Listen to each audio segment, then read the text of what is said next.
Hello, welcome back to my YouTube channel. ഇന്ന് നമ്മൾ ചെയ്യാൻ പോകുന്നത് ഈ കാണുന്ന ഹെയർ ഓയിലാണ് കേട്ടോ. ഇതിനൊരു പ്രത്യേകതയുണ്ട്. തികച്ചും നാച്ചുറൽ ആയിട്ടുള്ള ഐറ്റംസ് വെച്ചിട്ടാണ് കേട്ടോ നമ്മളിത് ചെയ്യുന്നത്. അപ്പോൾ വീഡിയോ കണ്ടു നോക്കിയാലോ. അപ്പോൾ അതിന് മുൻപ് എൻ്റെ ചാനൽ ഇതുവരെ സബ്സ്ക്രൈബ് ചെയ്യാത്ത ആരെങ്കിലും ഉണ്ടെങ്കിൽ ഒന്ന് സബ്സ്ക്രൈബ് ചെയ്തേക്കണേ. കൂടെയുള്ള ബെല്ലേക്കും പ്രസ് ചെയ്യാൻ മറക്കരുത്. എന്നാലേ ഞാൻ അപ്ലോഡ് ചെയ്യുന്ന വീഡിയോസൊക്കെ നിങ്ങൾക്ക് നോട്ടിഫിക്കേഷനായിട്ട് ലഭിക്കുള്ളൂ. അപ്പോൾ ഇവനാണ് കേട്ടോ നമ്മുടെ ആദ്യത്തെ ഐറ്റം, ഭൃംഗരാജ് കഞ്ഞുണ്ണി. മുടി വളരുന്നതിൽ ഏറ്റവും പ്രധാന പങ്ക് വഹിക്കുന്ന ഒരു ഐറ്റം. എല്ലാവർക്കും അറിയാമല്ലോ അതിനെക്കുറിച്ചൊക്കെ. കുറേ അന്വേഷിച്ച് നടന്നതിന് ശേഷം അപ്പുറത്തെ വീട്ടിലെ ടെറസിൻ്റെ മുകളിൽ നിന്നാണ് കേട്ടോ ഈ ഒരു ഐറ്റം എനിക്ക് കിട്ടിയത്.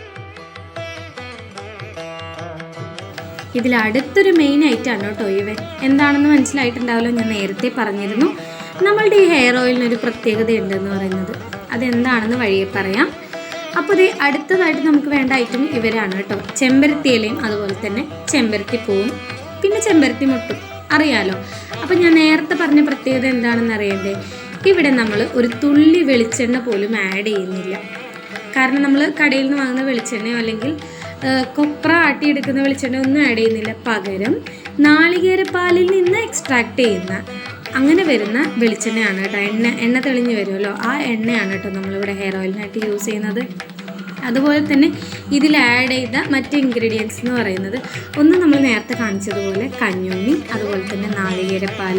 ആ മിക്സിൽ ആഡ് ചെയ്യുന്ന കാര്യം ഉലുവ, അതുപോലെ തന്നെ മൈലാഞ്ചി ഇല, ചെമ്പരത്തി മുട്ട്, ചെമ്പരത്തി ഇല, ചെമ്പരത്തി പൂവ്, ഇങ്ങനെയൊക്കെയാണ് കേട്ടോ ആഡ് ചെയ്യുന്നത്.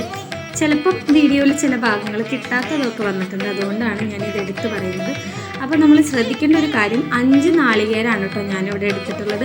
5 നാളികേരം ഇതുപോലെ ഒന്ന് പൊളിക്കുമ്പോൾ പ്രത്യേകം കൈ മുറിയാതെ ശ്രദ്ധിക്കുക. അതിനായിട്ട് വെട്ടുകത്തിയുടെ ഓപ്പോസിറ്റ് ഭാഗം വെച്ചിട്ടൊന്ന് മുറിച്ചെടുക്കാം. നമ്മളെല്ലാം കളക്ട് ചെയ്തിട്ടുണ്ട്. അപ്പോൾ നേരത്തെ പറഞ്ഞ പോലെ ഉലുവയും ഇത്ര ഭാഗമായിട്ട് എടുക്കുന്നത്. എന്നിട്ട് എല്ലാ മിക്സും നന്നായിട്ടൊന്ന് അരച്ചെടുക്കുന്നുണ്ട്. ഉലുവ കുറച്ച് നേരം വെള്ളത്തിലിട്ടാൽ പ്രത്യേകം ശ്രദ്ധിക്കാം.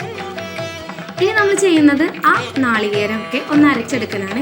ഞാനിവിടെ ചിരവല്ല, നേരെ കഷ്ണങ്ങളാക്കി അരച്ചെടുക്കുകയാണ് ചെയ്യുന്നത്. അതായിരിക്കും കുറച്ചും കൂടെ എളുപ്പമായിട്ടുള്ളത്. അപ്പോൾ 2 മിക്സ് ഇവിടെ റെഡി ആയിട്ടുണ്ട്. ഒരു കാര്യം വിട്ടുപോയതെന്ന് പറയുന്നത്, പാല് ആദ്യം ഒഴിച്ച് തിളപ്പിക്കാൻ വെക്കുന്ന ഭാഗം സ്കിപ്പായി പോയി കേട്ടോ. അപ്പോൾ ഇങ്ങനെയാണ് നമ്മൾ ചെയ്തത്. സാധാരണ ഉരുളിയിൽ ആ പാൽ ഒഴിച്ചിട്ട് ഒന്ന് ഇതുപോലെ തിളയ്ക്കാൻ വെക്കുക. നന്നായി തിളയ്ക്കുന്ന സമയത്ത് ആ മിക്സ് ഒഴിച്ച് നന്നായി ഒന്ന് ഇളക്കി കൊടുക്കാം. ഇത് മുരിഞ്ഞ് വന്ന് എണ്ണ തെളിയുന്നതാണ് കേട്ടോ പാകം. നമുക്ക് തന്നെ കാണുമ്പോൾ മനസ്സിലാവും. നന്നായി പച്ച കളറൊക്കെ മാറി ഒരു കറുപ്പ് കളറിലേക്ക് ആയിട്ട് വരും. അപ്പം എണ്ണയും തെളിഞ്ഞ് അതേ ഒരു കളറിലേക്ക് വരും. കണ്ടോ, ഇപ്പോൾ എണ്ണ നന്നായി തെളിഞ്ഞ് വന്നിട്ടുണ്ട് കേട്ടോ. അത്ര അധികം ഓയിലൊന്നും കിട്ടിയില്ലെങ്കിലും അത്യാവശ്യം നമുക്ക് യൂസ് ചെയ്യാൻ പറ്റുന്ന ഒരു 3 വീക്സ് ഒക്കെ യൂസ് ചെയ്യാൻ പറ്റുന്ന അത്രയ്ക്കും എണ്ണയൊക്കെ കിട്ടും. അപ്പോൾ ഇത് ഞാൻ 1.5 കേട്ടോ തേക്കാൻ ഉദ്ദേശിക്കുന്നത്. അപ്പോൾ നിങ്ങൾക്ക് പറ്റുന്ന രീതിയിൽ ഒന്ന് യൂസ് ചെയ്ത് നോക്കാം കേട്ടോ. അപ്പോൾ ഇത് നമ്മുടെ എണ്ണ ഇവിടെ റെഡി ആയിട്ടുണ്ട് കേട്ടോ. അത്യാവശ്യത്തിനുള്ളതൊക്കെ കിട്ടിയെന്ന് വിശ്വസിക്കുന്നു. അപ്പോൾ നിങ്ങൾ ശ്രദ്ധിക്കേണ്ട ഒരു കാര്യം, ആ മൊരിഞ്ഞ് വരുന്ന ഭാഗത്തിലൊക്കെ ധാരാളം എണ്ണ ഉണ്ടാവും. അപ്പോൾ നന്നായിട്ട് നല്ല രീതിയിൽ പിഴിഞ്ഞെടുത്തതിന് ശേഷം മാത്രം അതിൻ്റെ ബാക്കി ഭാഗങ്ങളൊക്കെ കളയുക. അപ്പോൾ ഇത്രയാണ് കേട്ടോ നമ്മുടെ എണ്ണ കിട്ടിയത്. അപ്പോൾ എൻ്റെ വീഡിയോ ഇത്രയേ ഉള്ളൂ. നിങ്ങൾക്ക് ഇഷ്ടപ്പെട്ട ലൈക്ക് ചെയ്യുക. എൻ്റെ ചാനൽ ഇതുവരെ സബ്സ്ക്രൈബ് ചെയ്യാത്ത ഏതെങ്കിലും കൂട്ടുകാരുണ്ടെങ്കിൽ ഒന്ന് സബ്സ്ക്രൈബ് ചെയ്തേക്കണേ. കൂടെയുള്ള ബെല്ലൈക്കൺ പ്രസ് ചെയ്യാനും മറക്കരുത്. എന്നാലും ഞാൻ അപ്ലോഡ് ചെയ്യുന്ന എല്ലാ വീഡിയോസും നിങ്ങൾക്ക് നോട്ടിഫിക്കേഷനായിട്ട് ലഭിക്കുകയുള്ളൂ. അപ്പോൾ പറഞ്ഞ പോലെ എല്ലാവരും ഒന്ന് ട്രൈ ചെയ്ത് നോക്കുക. Thanks for watching.